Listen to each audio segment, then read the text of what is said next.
Director Mueller, can you state with confidence that the Steele dossier was not part of Russia's disinformation campaign? No, as I said in my opening statement, that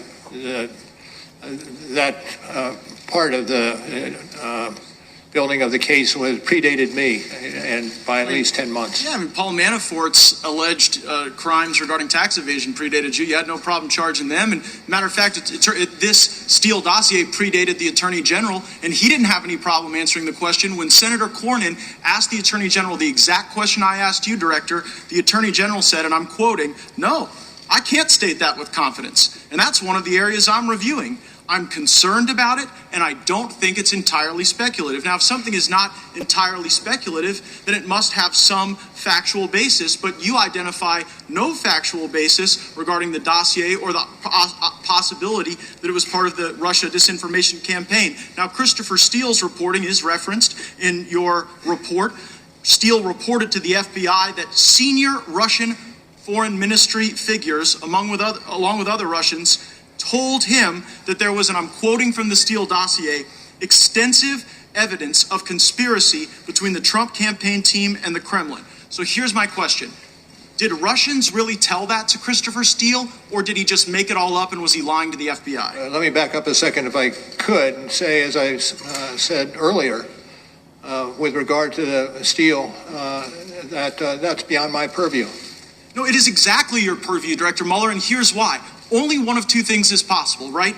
Either Steele made this whole thing up and there were never any Russians telling him of this vast criminal conspiracy that you didn't find, or Russians lied to Steele. Now, if Russians were lying to Steele to undermine our confidence in our duly elected president, that would seem to be precisely your purview, because you stated in your opening that the organizing principle was to fully and thoroughly investigate Russia's interference. But you weren't interested in whether or not Russians were interfering through Christopher Steele. And if Steele was lying, then you should have charged him with lying like you charged a variety of other people, but you say nothing about this in your report. Well, sir. Meanwhile, Director, you're quite loquacious on other topics. You write 3,500 words about the June 9 meeting between the Trump campaign and Russian lawyer Veselnitskaya. You write on page 103 of your report that the president's legal team suggested, and I'm quoting from your report, that the meeting might have been a setup by individuals working with the firm that produced the Steele reporting. So I'm going to ask you a very easy question, Director Mueller. On the week of June 9, who did Russian lawyer Veselnitskaya meet with more frequently?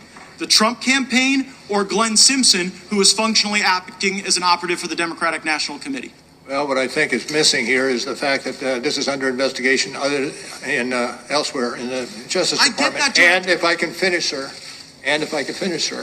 and consequently, it's not within my purview.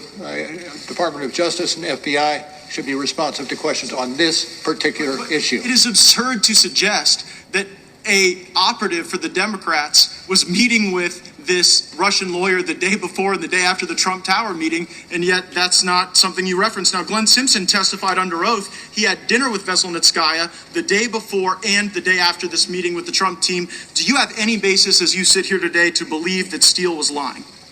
As I said before, and I'll say again, it's not my purview. Others are investigating what you So it's not your purview to look into whether or not Steele's lying. It's not your purview to look into whether or not anti-Trump Russians are lying to Steele. And it's not your purview to look at whether or not Glen Simpson was meeting with the Russians the day before and the day after you write 3,500 words about the Trump campaign meeting. So I'm wondering how these decisions are guided. I look at the Inspector General's report. I'm citing from page 404 of the Inspector General's report. It states, Page stated, Trump's not ever going to be president, right?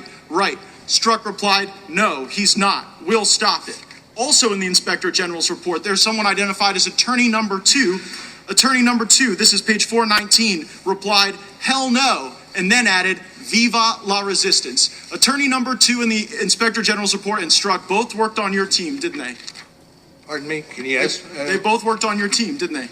I know. I heard Strzok. Who else were you talking about? Attorney number two identified in the Inspector General's report. Okay. And the question was? Did he work for you? The guy who said Viva la resistance? Peter Strzok worked for me for a period of time, yes. Yeah, but so did the other guy that said Viva la resistance. And here's what I'm kind of noticing, Director Mueller. When people associated with Trump lied, you threw the book at him. When Christopher Steele lied, nothing. And so it seems to be that when Glen Simpson met with Russians, nothing. When the Trump campaign met with Russians, 3,500 words. And maybe the reason why there are this discrepancies in what you focused on is because the team was so biased, time of the gentleman has expired. Pledged to stop Trump.